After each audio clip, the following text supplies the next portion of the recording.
Alléluia. Tu peux donner l'offre d'acclamation ce matin aussi.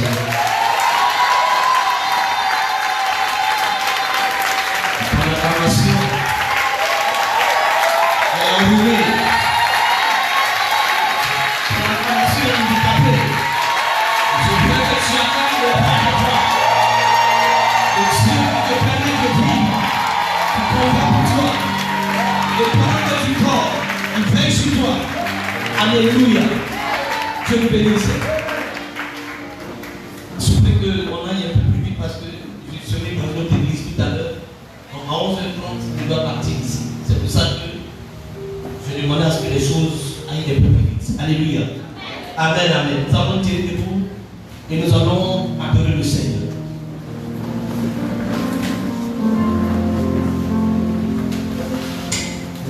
Tu vas adorer ton Dieu ce matin. Le Dieu qui t'a créé et qui t'a créé à son image et à sa ressemblance. Il s'est assis, il a réfléchi et il a décidé que tu sois comme lui. La Bible dit, il n'a pas créé les anges comme lui. Mais toi, il t'a créé comme lui. C'est pourquoi, ce matin, ne sois pas indifférent, mais sois adorateur. Sois une adoratrice de ce Dieu vivant. Et lève ta voix alors. Parce que pour vous, quand on parle d'adoration, vous pensez que c'est d'abord cantique, chanson, non. Oh, l'adoration, ce sont des paroles. L'adoration, c'est comme le sacrifice qu'on dépose sur le terre. C'est comme l'Holocauste. L'Holocauste est un type de sacrifice. Tu dois être consumé entièrement par le feu. Ce matin, que ta parole soit entièrement consumée par le Saint-Esprit, afin d'amener, oui, vers son trône, l'odeur, le parfum. Bénissons ton nom.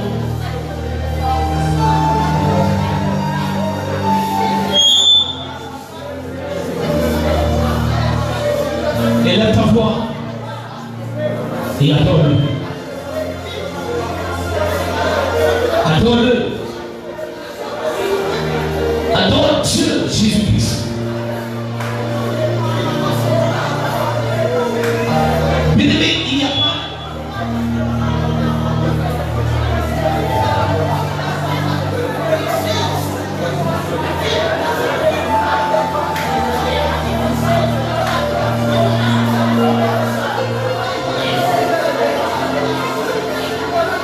Il est le seul Dieu qui est capable de dire ce qui n'existe pas et de dire que la chose est en existence. Il n'aura pas un autre Dieu qui soit capable de former les cieux ni la terre. C'est lui seul qui a créé les cieux et c'est lui seul qui a créé la terre. Et le jour où il décidera de détruire les cieux et la terre, il le fera. Mais personne, aucun autre Dieu ne peut le faire.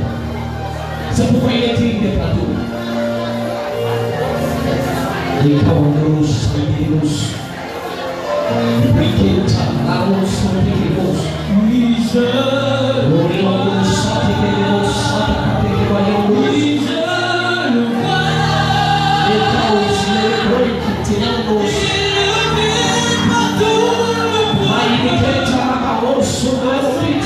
Pour l'adorer, puis je le vois.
matin pour sa présence parmi nous. Dis-lui merci pour sa fidélité. Dis-lui merci pour sa bonté. Elle dit, sa bonté est infinie.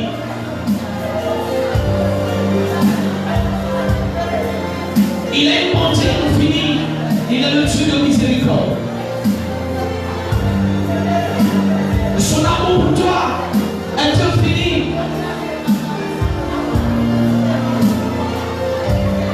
Et son amour pour toi l'a emmené à aller à la croix.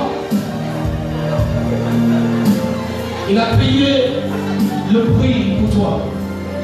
Dis-lui merci ce matin. Dis-lui merci pour le combat.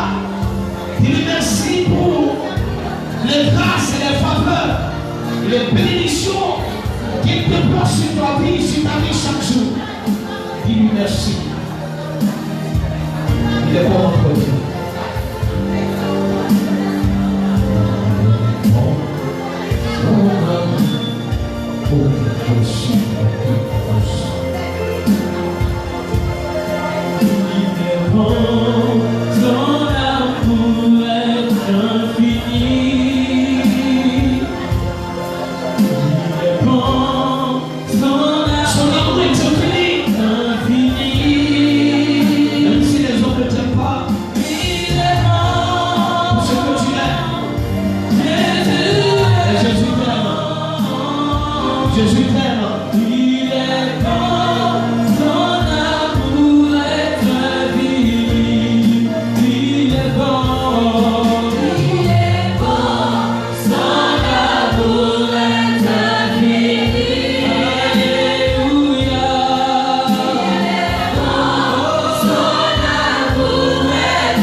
Et dis-lui voisin, tu es béni ce matin.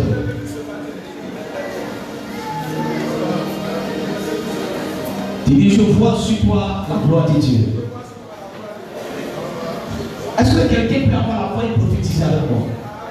Dis-lui, je vois sur toi la gloire de Dieu. Dis-lui voisin, regarde, je vois sur toi la faveur de Dieu. Je suis en train de prophétiser sur la vie de ce matin. Je vois sur toi la faveur de Dieu. Je vois sur toi la grâce de Dieu. Je vois sur toi la gloire de Dieu. Comme ça a été le cas de Moïse. La Bible dit qu'on ne peut pas regarder le visage de Moïse. Alléluia. Dieu vous bénit ce matin. Alors nous allons aller un peu plus vite ce matin. Alléluia. Je voudrais bénir le Seigneur pour nos mariés. Est-ce qu'on peut acclamer le Seigneur? Pour Monsieur acclamer ce matin. Quelle belle créature. C'est pourquoi David pouvait dire, qui suis-je pour que Dieu puisse me payer aussi beau? Voyez, le Seigneur nous aime. Il est rentré dans son laboratoire. Il a dit, c'est comme ça que je vais créer telle personne. Et puis créer la personne. Alléluia. Notre Dieu est Dieu de diversité. C'est pour ça que tu ne dois pas être jaloux ou jalouse. tu me comprends ce matin? Dieu est un Dieu de diversité. Il y a des gens qu'il a créés clairs, d'autres il a fait noirs. Il a fait des gens grands détails. Il a certains qu'il a fait court détail. Amen. D'autres sont gros, d'autres sont minces. Donc, toi tu es gros et tu es devenu petit. Alléluia. Pour maintenant, pour devenir pour devenir. Il y a des gens qui sont minces aussi veulent grossir. L'homme n'est jamais rassasié. Que Dieu nous bénisse. Nous sommes à notre culte de célébration, de louange et d'adoration. Et ce matin, Dieu m'a mis à cœur de te donner un message qui va révolutionner ta vie. Je me suis posé tellement de questions, j'ai demandé à Dieu, mais pourquoi, Seigneur, des gens t'aiment, ils ont la volonté de te suivre, la volonté de te servir. Et des personnes, Seigneur, qui se préservent de tout suite. Pourquoi il arrive parfois que ces personnes ne peuvent pas avancer? Pourquoi il arrive parfois que ces personnes voient leur vie statique, qui ne bougent pas? Et Dieu va nous faire comprendre que dans la vie de plusieurs personnes se trouve une malédiction. Alléluia. Il dit dans la vie de plusieurs personnes se trouve une malédiction. Vous savez, la malédiction est comme une gangrène. Dans la vie d'une personne, elle ne peut pas évoluer. Ce n'est pas une question de dire, je sais, la Bible déclare qu'en Christ, il n'y a plus de condamnation. C'est ce que la Bible nous dit, n'est-ce pas? Mais vous allez comprendre qu'il y a des personnes qui, de par leur naissance, de par les pratiques de leurs parents, il y a une malédiction. Et cette malédiction se trouve dans leur vie. Et la malédiction, il y a deux éléments importants qui rentrent en ligne de compte. Pour qu'il y ait une malédiction, il faut qu'il y ait un autel. Et en plus de l'autel, il faut qu'il y ait le sang. Alléluia. Donc on ne peut pas venir dire, je me réponds, je demande pardon au Seigneur. Et puis bon, la malédiction est enlevée. Non. Parce qu'il y a eu le sang. Et pour que la malédiction soit annulée, il faut qu'il y ait le sang. Alléluia. Alléluia. Donc ce matin, le thème de notre message va s'articuler autour de la malédiction. Je vais prêcher ce message en deux temps. Ce matin, je vais vous situer le contexte. Et puis le dimanche prochain, nous allons entrer maintenant dans le brisement des malédictions. Alléluia. Donc celui qui ne sera pas là le dimanche prochain, il a raté une grande partie ou bien une bonne partie de ce mois. Alléluia. Prenons nos Bibles et allons-y s'il vous plaît dans le livre de Nombres chapitre 22, de verset 1 au verset 16. Nombres chapitre 22, de verset 1 au verset 16. Il dit, les enfants d'Israël partirent et ils campèrent dans les plaines de Moab, au-delà de Jourdain, vis-à-vis de Jéricho. Balak, fils de Tispor, vit tout ce qu'Israël avait fait aux Amoréens. Et Moab fut très effrayé en face des peuples aussi nombreux. Il fit saisi de terreur en face des enfants d'Israël. Moab dit aux anciens de Madian, cette multitude va dévorer tout ce qui nous entoure, comme le bœuf broute la vertu des champs. Balak, fils de Zippor, était alors roi des Moab. Il envoya des messagers auprès de Balaam, fils de Béor, à Pétor, sur le fleuve, dans le pays des fils de son peuple, afin de l'appeler et de lui dire, voici, un peuple est sorti d'Égypte. Ils couvrent la surface de la terre. Ils habitent vis-à-vis de moi. Viens, je te prie, maudis-moi ce peuple, car il est plus puissant que moi. Peut-être ainsi pourrais-je le battre et le chasserai du pays, car je sais que celui que tu bénis est béni, celui que tu maudis est maudit. Alléluia. Père, nous te rendons grâce ce matin pour ta parole. Je voudrais m'effacer ce matin et te laisser toute la place en tant que Dieu. Et ma prière, Seigneur, c'est que tu sois au contrôle de toutes choses, afin que ton nom soit glorifié. Merci, Seigneur. Que ton nom soit béni au nom de Jésus. Amen. Alléluia. Il y a beaucoup de nos frères et sœurs qui ne sont pas là ce matin, ils sont en voyage pour des raisons de funérailles. Ça vous voyez, il y a beaucoup qui ne sont pas là ce matin. Mais j'ai vu certains qui sont en train de venir et nous prions le Seigneur pour qu'ils puissent rentrer celles qui sont à ta loi. Alléluia. Que Dieu bénisse. Alors le thème de mon message, c'est briser les malédictions sur le chemin de la conquête de ta destinée. Amen. Briser les malédictions sur le chemin de la conquête de ta destinée. Tant que les malédictions ne sont pas brisées, il te serait difficile de conquérir ton territoire. Alléluia. Amen. Nous sommes dans un monde de combat. Un monde de combat. Regardez ce que c'est dit ici. Israël est sorti de l'Égypte. Et Israël marchait sur le chemin de la conquête de sa destinée. Dieu a dit que je vous envoie dans un pays. Et ce pays, c'est Canaan. Et donc, ils étaient en train de partir pour conquérir Canaan, qui est leur destinée. C'est dans cet endroit précis que Dieu va les bénir. C'est là que Dieu va accomplir ses promesses. Et la Bible dit, pendant qu'ils partaient, chemin faisant, ils vont rencontrer une personne. Alléluia. Je vais ce matin te parler l'un des obstacles les plus redoutables qu'un croyant rencontre sur le chemin de la conquête de sa destinée. Tu ne peux pas passer par là. C'est obligé. C'est obligé. Et la Bible nous dit clairement dans ce passage, comme j'étais en train de le dire, Israël partait pour conquérir sa destinée. Ils vont rencontrer un homme. Alléluia. Et cet homme s'appelle Balak. Il rencontre un homme. Et l'homme s'appelle Balak. Et ils ont dit à Balak, nous ne sommes pas venus pour se battre, mais nous sommes simplement en train de passer. Et même si tu veux, l'eau qu'on va boire, on va acheter. On ne veut rien faire autre chose. On veut simplement passer. Il dit non.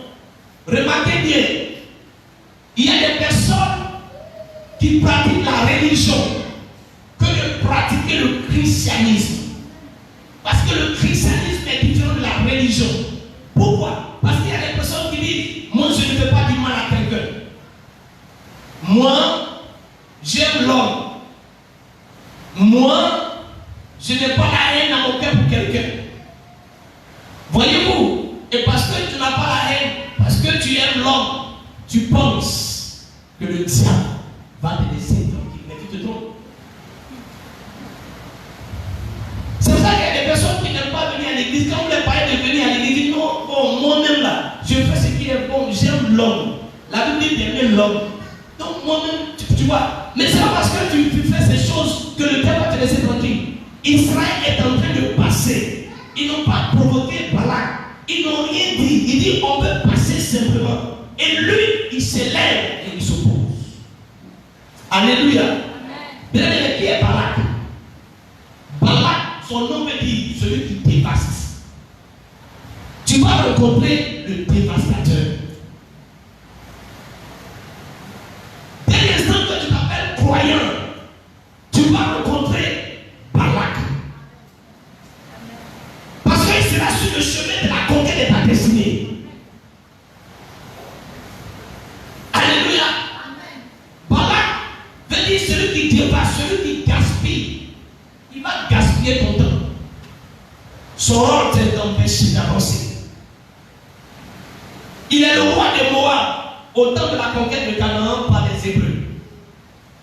Et la Bible dit que lui-même, il est sous une malédiction.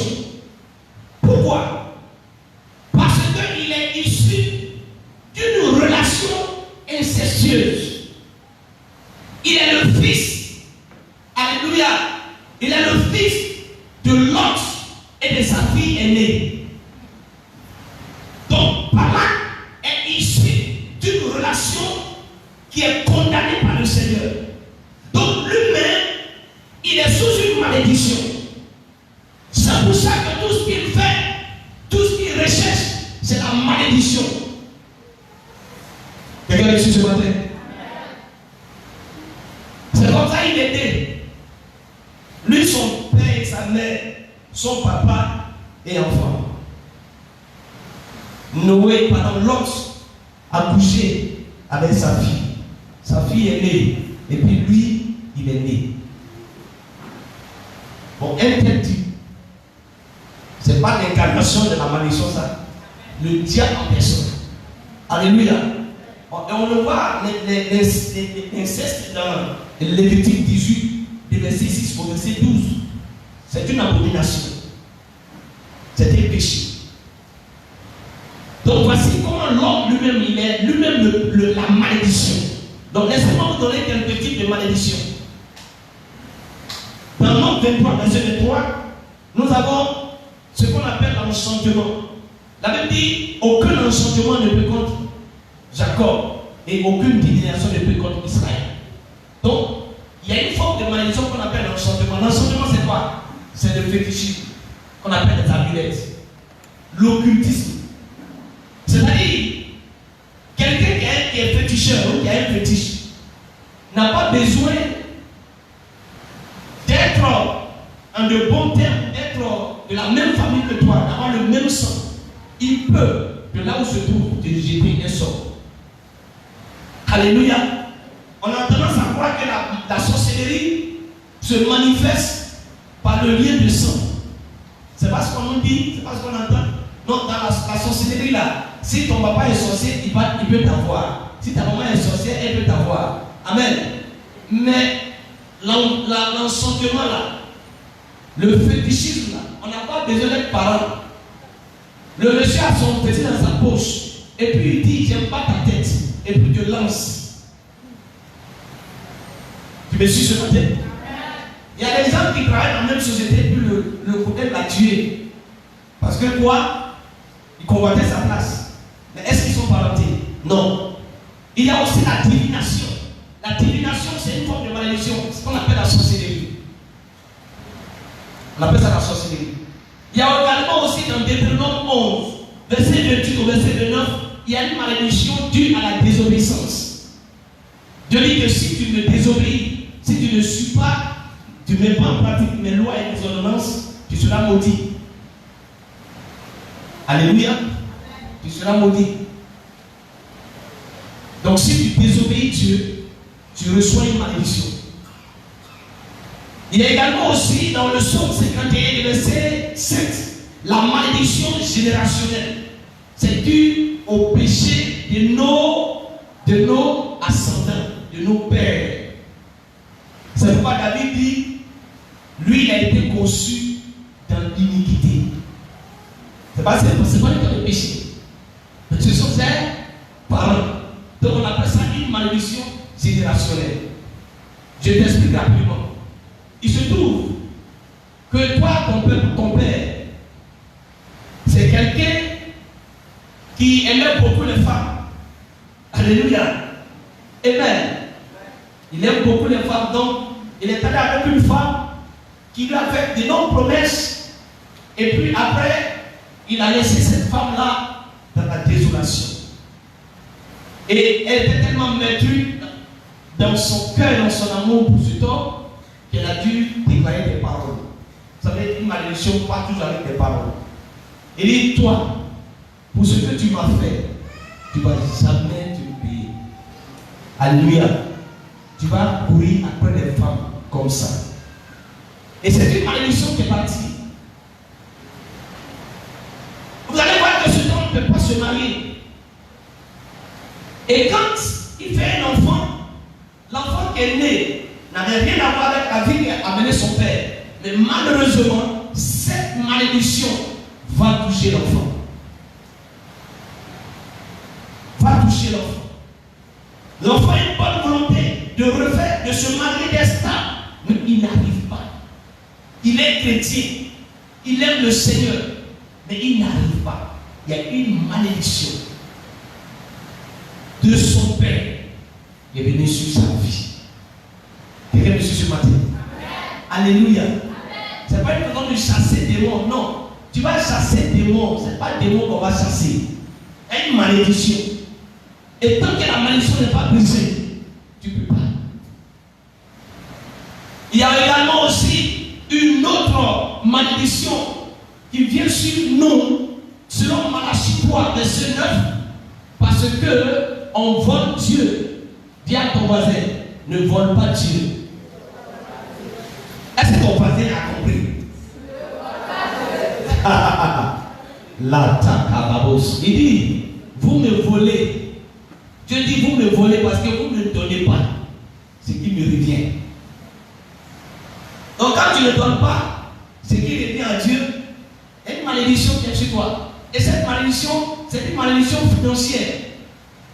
Si vous remarquez quelqu'un qui a des problèmes financiers, des problèmes, ne cherchez pas à chasser Satan. Laissez Satan aller. La personne vole Dieu. La personne ne donne pas ce qui revient à Dieu. Et Dieu lui disait donc maudit. Vous me suivez ce matin? Alors, bien que vous êtes chrétien, Satan a légalement le droit de vous blesser à cause des malédictions causées par les péchés qui sont devenus des iniquités sur vos vies. Quand bien même que tu es chrétien, tu vas comprendre tout à l'heure. Quand bien même que tu es chrétien, mais le diable a un droit légal. Parce que s'il y a des malédictions sur ta vie, il va s'appuyer pour réclamer. Alléluia. Pour te réclamer. Parce qu'il y a une malédiction sur ta vie. Et cette malédiction lui donne le droit légal. Je vous raconte une histoire très rapidement vraie dans ma famille.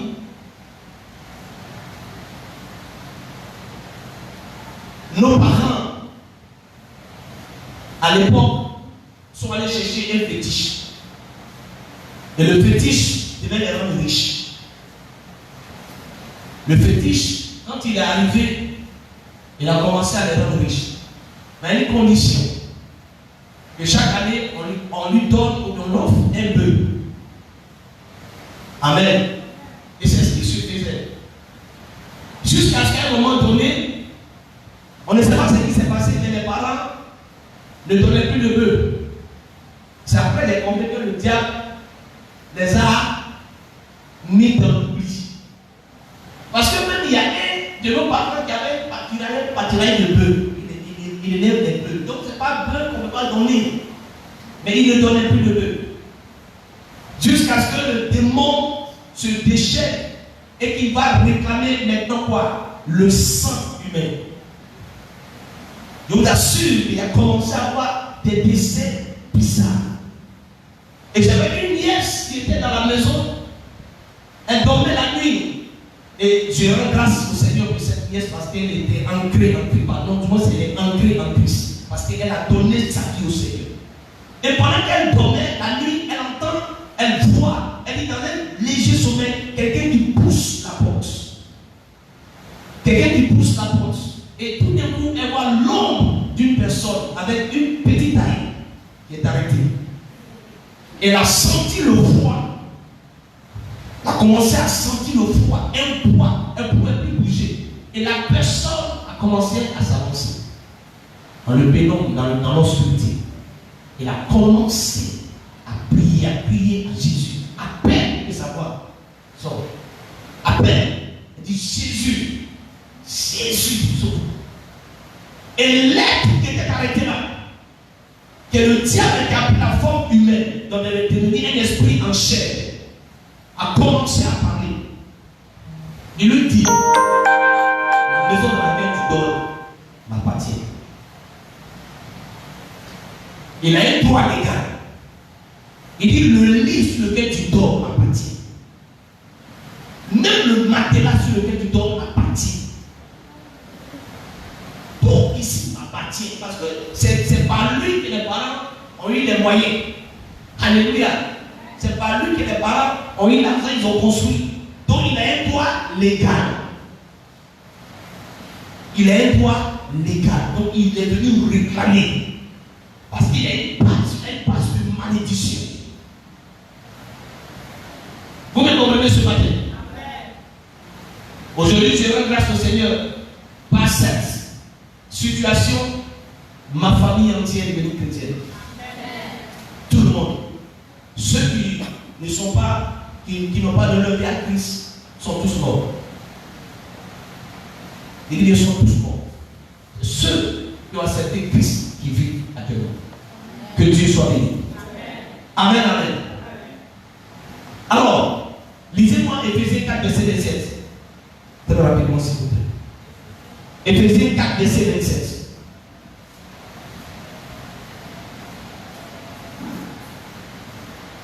Éphésiens 4, verset 27.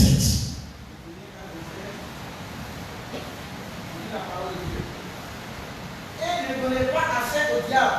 Et ne donnez pas accès au diable. Le diable cherche à avoir accès à ta vie. Donc, s'il y a une malédiction qui n'a pas été brisée, de par cette malédiction, le diable peut avoir accès à ta vie. Voyons un exemple dans la Bible pour illustrer cette affirmation. Quand nous lisons Actes, chapitre 8, de verset 11 au verset 13. Lisez-moi rapidement ce passage.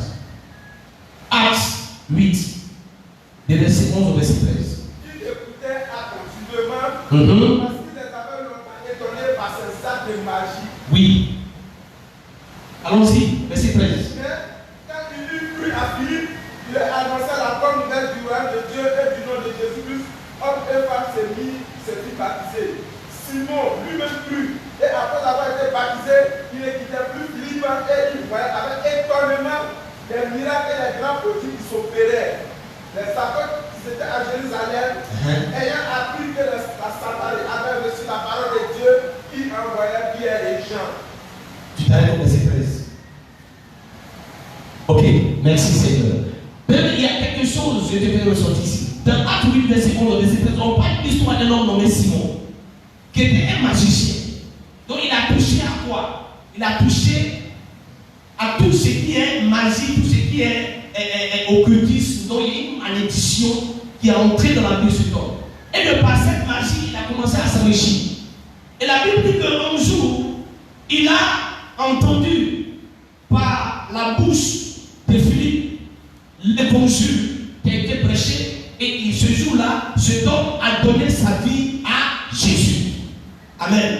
Il a donné sa vie à Jésus. La Bible dit qu'il a été même baptisé. Donc il est devenu chrétien. Vous me suivez bien? Il est devenu chrétien. Le mot utilisé pour indiquer qu'il était croyant, c'est le mot grec pisteo. Et pisteo veut dire croire. Pisteo veut dire croire. Ce mot signifie faire dépendre Christ son bien-être spirituel. Donc, quand on dit croire, c'est faire dépendre Christ de son bien-être spirituel. Donc, cet homme-là, il a cru, il a donné sa vie à Jésus. Et on trouve le même mot dans Romains 10, verset 9. Mais bien que Simon ait été chrétien, Pierre a décelé la cause de son problème. Lisez-moi Actes 8, verset 23. Car je vois que tu es dans un fiel amer et dans les liens de l'iniquité. Je vois que tu es dans un fiel amer et dans les liens de l'iniquité. Mais quand on lit le verset 11, est-ce qu'il n'était pas devenu chrétien? Est-ce qu'il n'a pas été baptisé? Mais il y a un lien, il y a une malédiction qui se trouve sur sa vie. Et de par cette malédiction, cet homme-là ne pouvait pas avancer tant que cette malédiction n'est pas brisée. Au verset 24 de même Acte 8, disons. Simon répondit. Oui. Priez vous-même le Seigneur pour moi. Afin qu'il ne m'arrive rien de ce que vous avez dit. Alléluia. Simon va demander à ce que Pierre prie pour lui. Alors on va demander à ce que Pierre puisse ce lien. Mais pourtant, il est chrétien. C'est une malédiction. C'est pas parce que tu es chrétien que la malédiction qui a été posée par tes parents ou bien par toi-même sur ta vie vont disparaître. Non, il faut forcément briser cette malédiction. Ce n'est pas une question de me repentir, de demander pardon à Dieu. Mais il faut que cela soit brisé. Si ce n'est pas brisé, le diable a un droit légal sur ta vie. La Bible dit qu'un jour, le diable va réclamer Simon. Simon, Pierre, qui est le disciple de Jésus. Jésus va dire, Simon, Simon, Satan te réclame. Sur quelle base? Le diable réclame Simon sur la base d'une malédiction. Jésus va dire quoi? J'ai prié pour toi. Alléluia. Amen. Donc la malédiction est comme une gangrène qui affecte l'âme, le corps, l'esprit de l'homme. Tant que quand la malédiction se trouve dans votre vie, vous ne pouvez pas évoluer sur tous les plans. C'est comme un blocage. Si tu remarques un blocage dans ta vie, malgré que tu aimes le Seigneur, malgré que tu mènes une vie qui honore le Seigneur, mais qu'il y a encore un blocage, ça peut dire qu'il y a une malédiction qui se trouve sur ta vie. Alors, Balak savait très bien. C'est pour ça que dans Nombre 22, de verset 6, il fait appel à Balak. Il dit, viens, je te prie, maudis ce peuple. Car il est plus puissant. Le Balak sait qu'un homme ou une femme qui est maudit ne pourra plus avancer. Il sait très bien. Donc il dit, viens, maudis-moi ce peuple, car il est plus puissant que moi. Peut-être ainsi pourrais-je le battre. S'il y a une malédiction sur ta vie, le diable peut te battre. Ce n'est pas une question de parler en langue. Est-ce que vous savez que la langue dont on parle, le diable ne comprend pas ce langage? Est-ce que vous savez ça? On ne peut jamais chasser des mots par la langue. Il ne comprend pas. C'est la langue de Dieu. Lui, il ne comprend pas ce langage. Alléluia. Ce qu'il comprend là, c'est sort. Vas-y. Pas. Mais sinon, la langue, lui, il ne comprend pas. Est-ce que vous me suivez ce matin?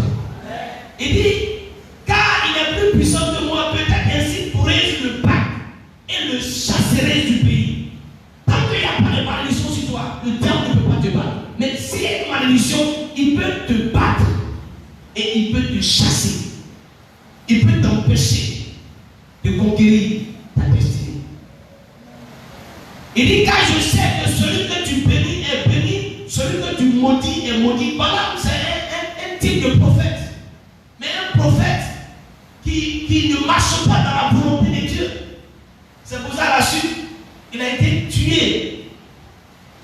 Il a été tué, cet homme. Parce qu'il aime tellement l'argent. Un prophète qui a envie d'argent, qui court après l'argent, et il est prêt à faire tout à cause d'argent. Donc il est doté d'un pouvoir pour maudire. Et c'est lui que Balak va appeler. En maudissant Israël, c'était pour l'empêcher de conquérir Canaan. Et d'acquérir ça et d'accomplir sa destinée. Une malédiction est un frein à ta vie spirituelle et à ta vie physique. Et une malédiction, c'est comme un frein sur ta vie. Alléluia. Amen. Donc pour empêcher Israël de progresser dans la conquête de Canaan et poser sa destinée, Balak décide de jeter trois manifestations de malédiction sur la vie d'Israël. Il va jeter trois manifestations de malédiction sur la vie d'Israël. Allons-y rapidement et voyons la première manifestation de la malédiction que Balak va jeter sur le peuple de Dieu. On le voit dans Nombre 22, de verset 41. Nombre 22, de verset 41. Le matin, oui. Balak prit Balak et le fit monter à Bamoth-Bal où Balaam vit une partie du peuple. Alléluia. Il va le prendre, il va le faire monter sur un sommet. Et ce sommet s'appelle Bamoth-Bal.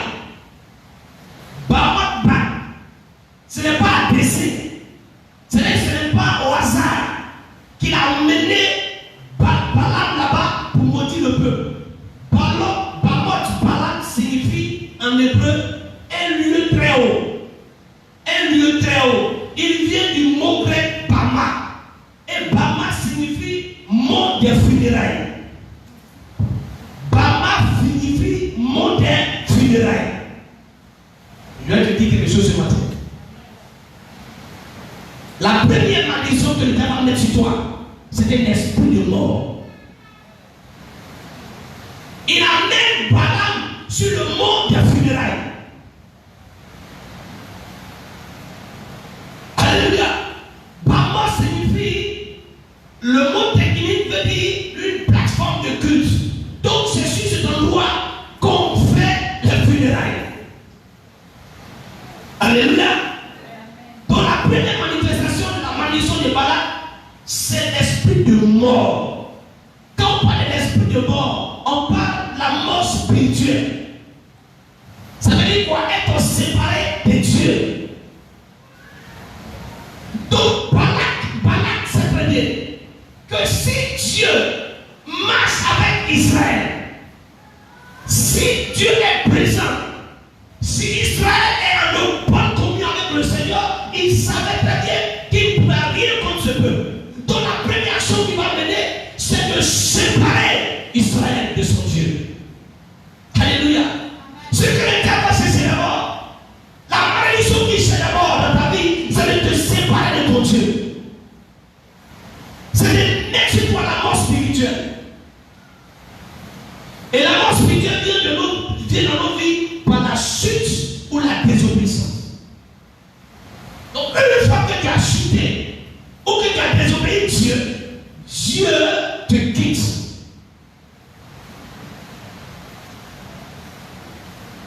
C'est pourquoi Paul pouvait dire dans Éphésiens 2, il dit vous étiez morts autrefois.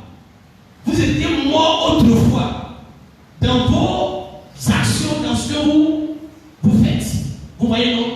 Il ne parle pas de la mort physique, mais pas de la mort spirituelle. Et de par ses actions, Dieu a quitté son peuple. Et bien, monsieur, ce soir, parlons ce matin. La mort spirituelle dans ta vie va amener Dieu à te quitter. Tu ne verras plus la présence de Dieu. Lisez-moi Nombre 14, verset 34.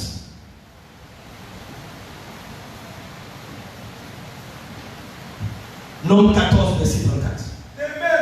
De même, oui. Vous avez mis 40 jours Oui. à explorer le pays. Vous porterez la peine de vos iniquités 40 années. Une année pour chaque jour, et vous saurez ce que c'est d'être privé de ma présence. Vous serez ce qui est d'être privé de ma présence. Mais quand tu es privé de la présence de Dieu, ta vie devient comme une vie. Tu ne peux plus avancer. Tu ne peux plus progresser. Et ce que Balak voulait, c'était de séparer Israël de son Dieu. Ça, c'est la première manifestation de la malédiction. Il jette un esprit de mort. Quand il y a l'esprit de mort sur ta vie, tu n'as plus de communion avec Dieu. Et quand il y a l'esprit de mort sur ta vie, il n'y a plus de crainte dans ta vie. C'est-à-dire que tu n'as plus de crainte. Ce qui autrefois est pour toi comme une abomination, devient pour toi comme quelque chose de vrai. Tu n'as plus peur de Dieu. Tu n'as plus peur de Dieu. Alléluia. Alléluia. Et c'est là que ça commence d'abord. Le diable te sépare de ton Dieu. Et c'est fini. Tu parais, tu marches, tu as l'impression que Dieu est avec toi. Dieu n'est plus avec toi. Je ne sais pas tout ce que tu fais. Tu le fais pour toi-même, mais pas pour le Seigneur. Parce que tu es séparé de lui. Ça, c'est la première manifestation de la malédiction. Alléluia. Amen. Deuxième manifestation dans Nombre 23, verset 14. Il envoie Balaam au sommet du mont qu'on appelle Pisgah. Pisgah, en hébreu, veut dire fissure. Il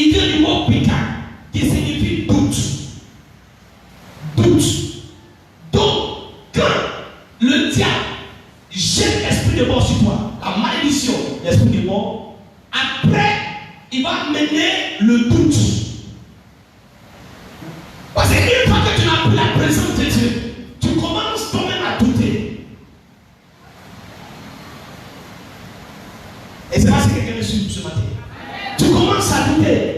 Parce que tu pries, tu ne vois rien, tu n'entends rien.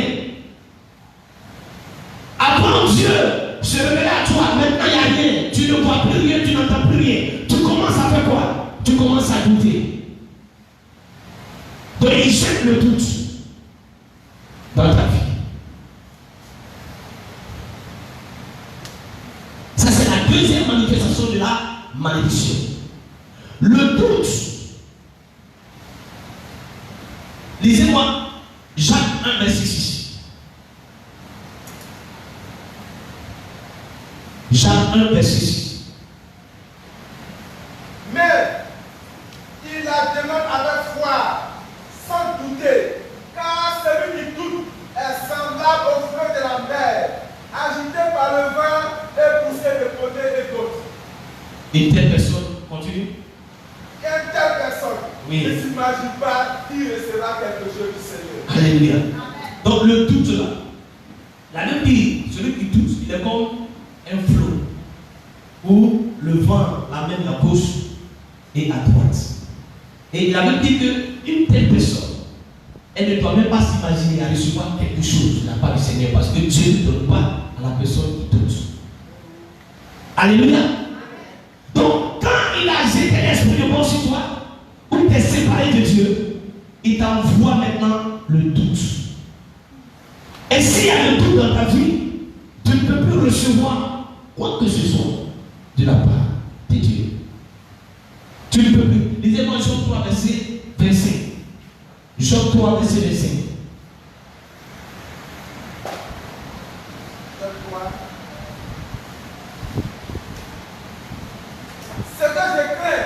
Ce que je crains, c'est ce qui m'arrive. Ce que je redoute, c'est ce qui m'atteint. Alléluia. C'est ce que Job dit. Ce qu'il craint là, c'est ce qui arrive. Ce qu'il redoute, c'est ce qu'il atteint.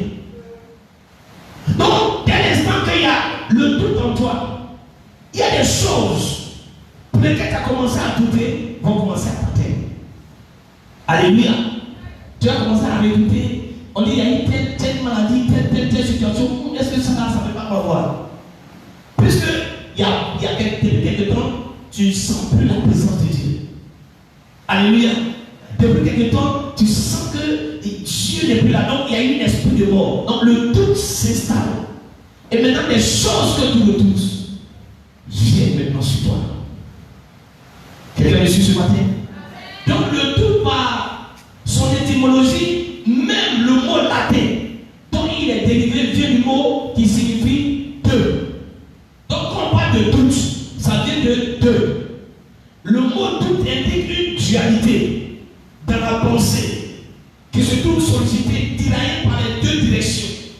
Donc quand quelqu'un doute, ça veut dire qu'il y a deux propositions ou deux choses qui se trouvent dans sa pensée. Alléluia. Alléluia. Amen. Alors laissez-moi vous dire que le doute est jugé sévèrement et condamné par l'Écriture comme étant une offense à l'égard de Dieu et de Christ. Donc une fois qu'il y a un esprit de mort, le doute qui vient.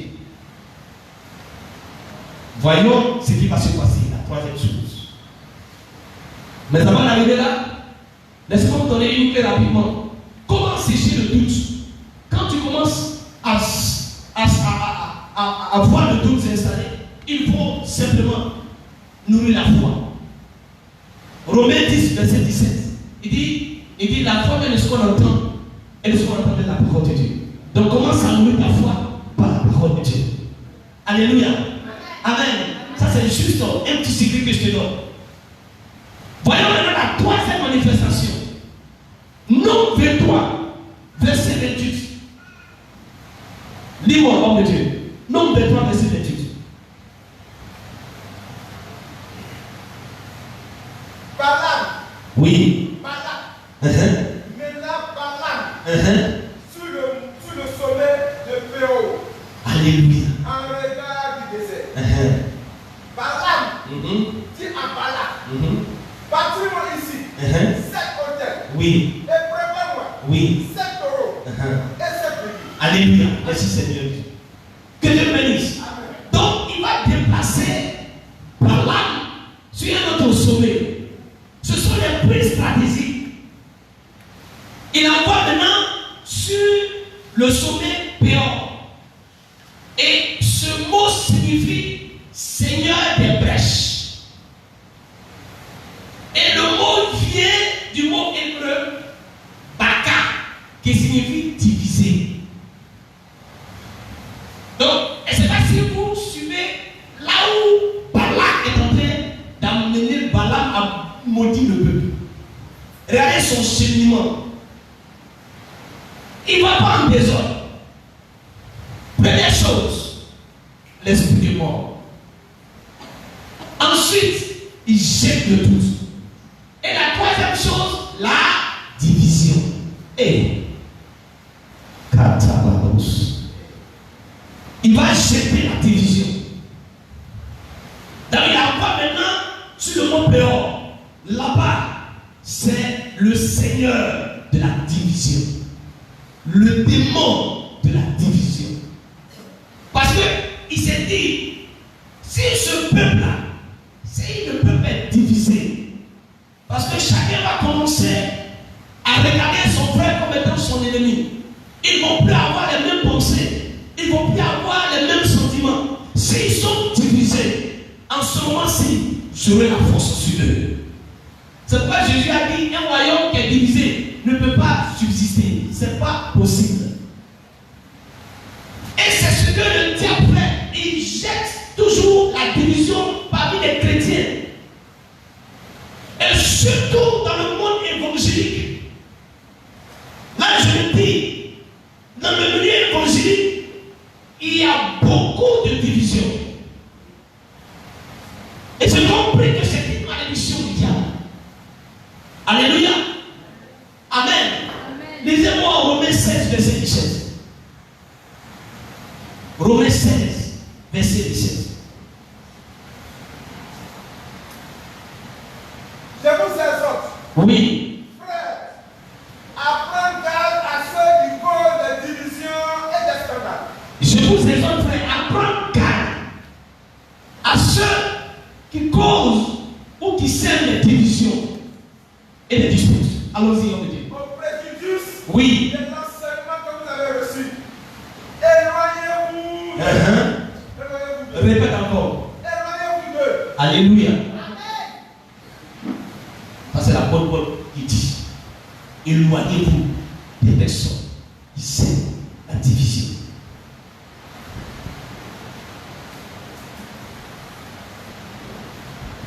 Lisez-moi 1 Corinthiens 1, verset 10 au verset 13.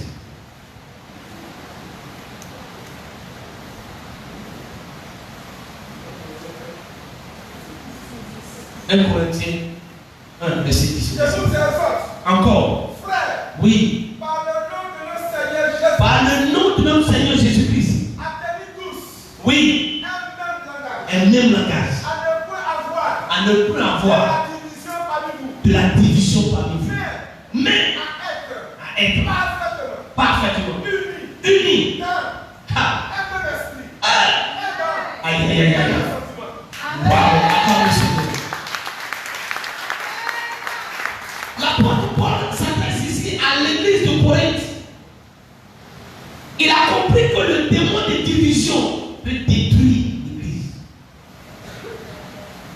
Et là, il va exhorter les chrétiens de cette communauté à avoir le même langage, le même sentiment et ne pas accepter la division.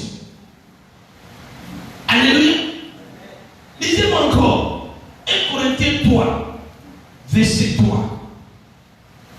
En effet, Uh-huh. puisqu'il y a parmi vous de la jalousie Aïe, aïe, et aïe. des disputes, Oui. n'êtes-vous pas charnels et ne marchez pas selon l'homme. Ils sont chrétiens. Hein? Paul ne s'adresse pas ici aux païens. Ils sont baptisé du Saint-Esprit, parlant en langue.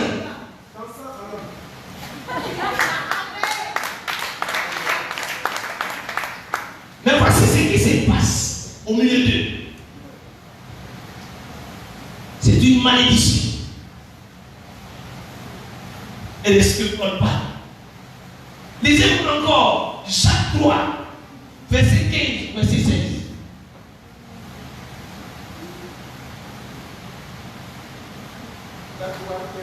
Oui. Cette sagesse. Oui. N'est point celle qui vient d'en haut. Mais elle est terrestre, charnelle, diabolique. Allons-y. Là où il y a un esprit de amer. Oui. Et un esprit de dispute. Il y a du désordre. Et toutes sortes de mauvaises. Alléluia. Voyez-vous, c'est que la division cause dans le corps de Christ. Ici, ce sont des chrétiens qui s'adressent. Et donc, Balak savait très bien que c'est une âme puissante. Donc, il dit à Balaam, jette la division sur eux. Comme ça, ils vont être divisés. Alléluia.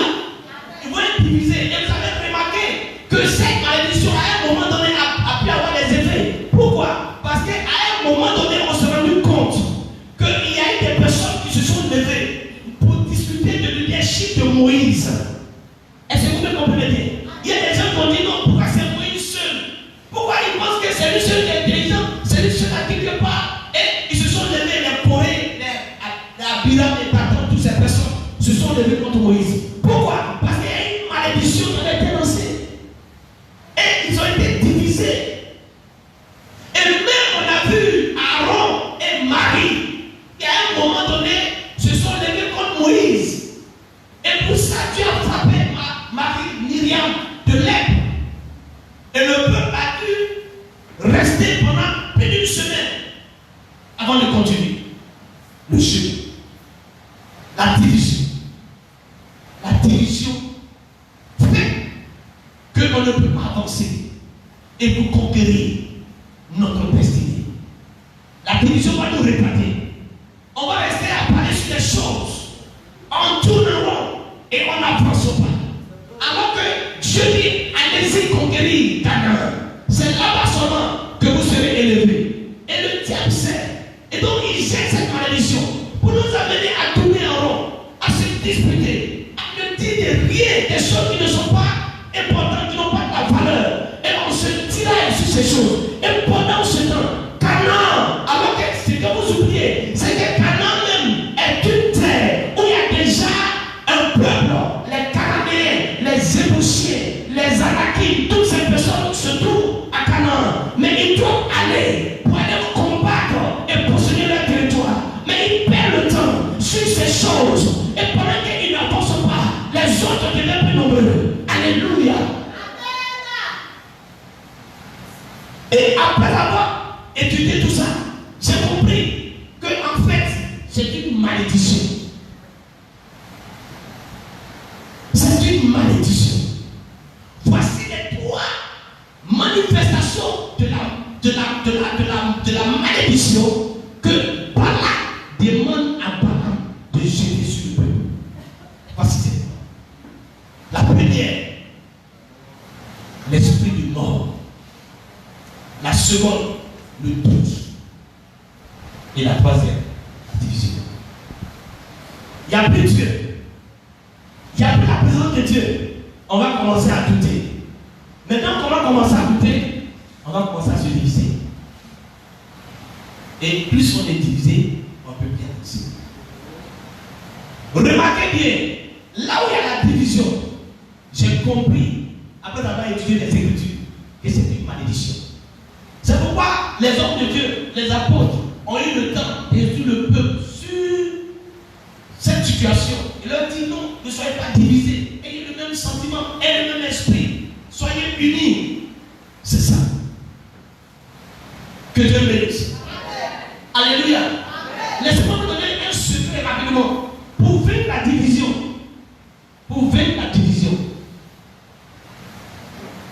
Il vous faut une bonne dose d'amour de Jésus-Christ. C'est tout. Si vous aimez Jésus, la division. Et quels sont les éléments qui entraînent la division? C'est la convoitise. C'est la jalousie. Voici ces choses. On convoite ce que le frère a, ce que la soeur. On est jaloux. Parce que l'autre est béni. On est jaloux. Alléluia. Amen. On est jaloux. Mais pourquoi tu es jaloux? La Bible dit l'homme ne reçoit que ce qu'il veut du ciel. Si elle lui c'est de lui donner, et toi tu es jaloux. Et plus que tu es jaloux, tu vas forcément s'aimer la division. Plus que tu comprends, tu vas forcément s'aimer la division. Comment ça se passe? Tu vas prendre un frère à côté. Tu vois la soeur. Toujours c'est elle. Tous les jours, tu n'as pas remarqué ça. Elle veut quoi même? L'autre aussi va dire, moi-même j'ai remarqué ça. Moi-même j'ai remarqué. Mais dis d'abord, je vais parler. Et comme tu es venu, moi ne croyez pas. Alléluia. Et pendant 1 heure, elles vont commencer à parler de la soeur. Et vous arrivez parfois, vous êtes là et puis votre cœur ça fait titi. Ils sont occupés mal. Alléluia. Il y a des groupes là, ils se sont mis quelque part. Ils sont préparés. Si ils sont comme ça, jette le feu sur eux. Alléluia. Quand tu vois ton papa dit, arrête-toi. Il y a au moins 2 ou 3 personnes qui sont assises dans les coins en train de parler de toi. Tu dis, Seigneur, j'envoie le feu. Ce qui va se passer. Il y a bouche de quelqu'un qui va partir quelque part. Ils vont critiquer les gens. Dieu nous bénisse. Alléluia. Comme je l'ai dit, je ne vais pas aller loin parce que il y a la phase pratique. Parce que dans mon terme, c'est briser. Briser les malédictions. Alors, laissez-moi vous dire.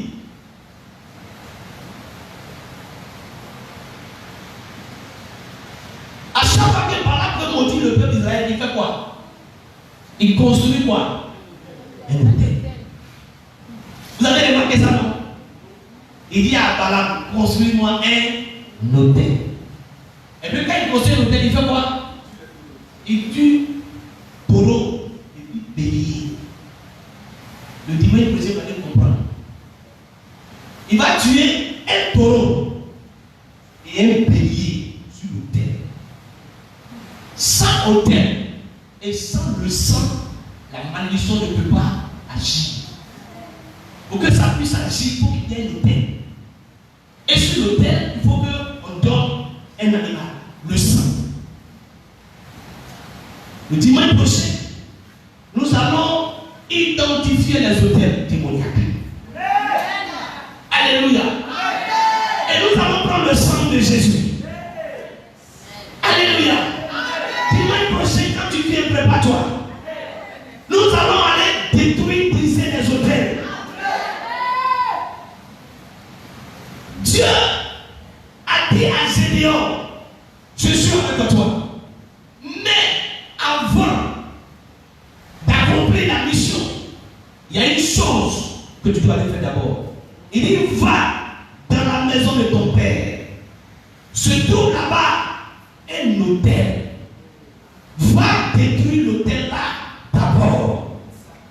Si l'hôtel sur lequel tes pères ont bâti la famille, si l'hôtel n'a pas été détruit, quelle que soit ton intelligence, quel que soit ce que tu es, il te sera difficile d'avancer. L'hôtel doit être détruit d'abord. Et quand l'hôtel est détruit, On fait quoi? On va bâtir un autre hôtel. Et l'hôtel qu'on va bâtir, on va mettre le sang de Jésus-Christ. Et vous voyez, après cette prière, il n'y aura plus jamais de maldiction qui va vous suivre dans le nom de Jésus-Christ. Alléluia. Alléluia. Que le Seigneur nous bénisse. Je m'arrête là ce matin. Je m'arrête là ce matin. Parce que ce que le Seigneur nous réserve le dimanche prochain sera plus fort. Donnez-moi un cantique s'il vous plaît.